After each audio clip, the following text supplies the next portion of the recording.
Sir अगर आप यहाँ पर ध्यान से देखते हैं, ठीक है, तो हमारे पास जो स्लीव रेट होता है वो आता है हमारे पास बेसिकली जो slope of the V naught versus T का ग्राफ का स्लोप होता है वही होता है आपका बेसिकली स्लीव रेट, ठीक है। तो यहाँ पर ये वोल्टेज फॉलोअर का सर्किट है जहाँ पर ये यूनिटी गेन बफर सर्किट ये होता है, राइट। तो इसमें हम लोग ये जानते हैं कि वी नॉट बराबर वी इन बराबर वी पी बराबर आ जाता है बेसिकली तो वी एन। तो यहाँ पर अगर आप ध्यान देंगे तो इसको जो कैच करने में जो टाइम लगेगा इसका स्लोप ही होता है आपका बेसिकली स्लीव रेट।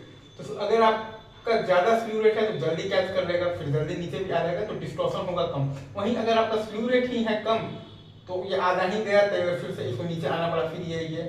तो अगर आपका स्लीव रेट है कम तो डिस्टॉर्शन होगा ज्यादा।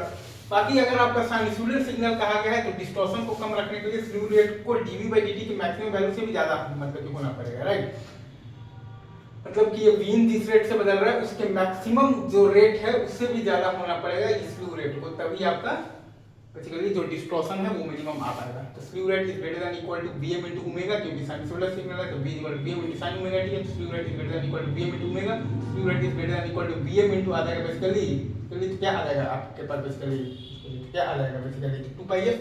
तो Fmax आ जाएगा आपके पास basically slew rate by Vm into आ जाएगा 2π। Slew rate is greater than equal to Vm into omega, slew rate is greater than equal to Vm into आ जाएगा बेसिकली 2πf। तो Fmax आ जाएगा आपके पास slew rate by Vm into आ जाएगा बेसिकली 2π। ये फॉर्मूला आपके न्यूमेरिकल्स वगैरह में अच्छा खासा काम आता है। बाकी ये स्लोप होता है और ये सब इजी पार्ट है। आगे बढ़ते हैं, थोड़ा इंपॉर्टेंट चीज आएगा इनपुट ऑफसेट वगैरह की बात करेंगे आप लोग आगे, ठीक है।